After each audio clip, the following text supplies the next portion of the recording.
This is chapter 15 of the book titled God's Gift to Woman by Michael Baisden. The thermostat on my dash read 76 degrees as I cruised down Highway 59 on my way to the studio. I had the convertible top down and the music blaring as the warm summer breeze blew across my face. I smiled as I sang along to Baby Can't Leave It Alone by Olu. It was a popular steppers cut in Chicago. The first time I heard it was at a club called the 50-Yard Line, a small but classy joint on the south side. It was the perfect song for a perfect summer night. Even the humidity was low. Houston may have been hot as hell during the day, but the nighttime was incredible. I felt blessed to be where I was, to have my job, to have a healthy child, and to have Terry in my life. When I arrived at the studio, I parked in my designated parking space in the underground garage. It was only 9:30, so I decided to chill out and listen to one more track off the Soul Catcher CD. I pushed the selector to track 3, Sister Y. I reclined my seat and closed my eyes while I sang along to Olu's poetic lyrics. Sister, why do people fall in love so madly and then leave each other standing all alone? Sister, why do all the stories end so sadly and make poor lovers' hearts turn into stone? The symphonic violin interlude echoed through the tiers of concrete like a concert hall. Maxwell better watch his back, I said to myself. Just about halfway through the song, I felt a light tap on my shoulder. I ignored it until I felt it a second time. When I opened my eyes, I couldn't believe who was leaning over me. Olivia, what the hell are you doing here? I turned the volume down and stepped out of the car. I just wanted to give you this. She handed me a small box. It was covered with red Christmas wrapping paper. It's my way of apologizing for the way I acted last week. You flew all the way from Chicago to get me this? Who said I ever left Houston? Her hair was all over her head like it hadn't been combed in days, and she was wearing a long trench coat, which was odd considering it was 76 degrees outside. I played it cool, but deep down inside I was scared.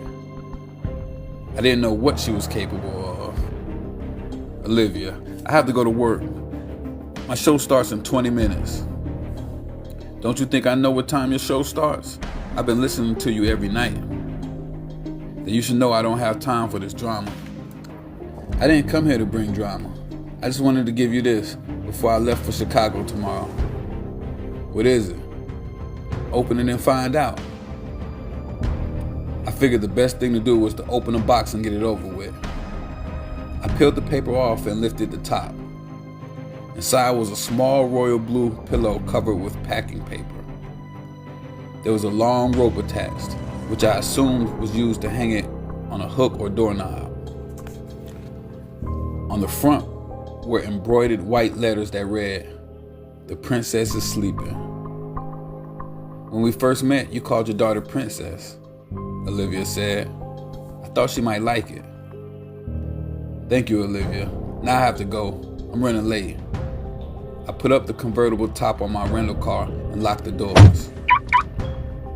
Can't you take a couple minutes out of your busy schedule to talk to an old friend? I've been waiting around this dump for hours just to see you. Well, now you've seen me. Goodbye. I started walking away. Wait, baby, look at what I brought you. She untied the belt on the trench coat and slid it off of her shoulders.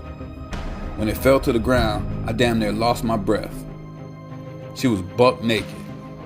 From 20 feet away, I could see her erect nipples. Olivia, put on your coat before somebody sees you. I ran over and put the coat over her shoulders. What the hell is wrong with you? I just miss you, Julian. Don't you miss me? Go home, Olivia. You're embarrassing yourself.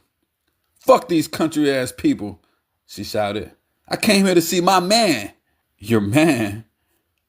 I laughed nervously. Woman, you don't even know me. Now go back to your hotel and sleep off whatever you've been drinking or smoking. Will you come over later and tuck me in? She put her arms around my neck and tried to kiss me. No, Olivia, now get off me. I pulled away and began walking towards the elevators. If you change your mind, I'm at the Wyndham Hotel, room 2205, remember? I didn't say a word. I just kept walking. When I got to the elevator, I pushed the button frantically, hoping to escape before she snapped. While I waited, I stuffed the pillow into the garbage can that was nearby. There was no way in hell I was giving my daughter a present from that crazy bitch. Just as I shut the lid, Olivia came walking around the corner. What is it now, Olivia? I told you I have to go to work. You can stop being so nasty to me, Julian. I get the message.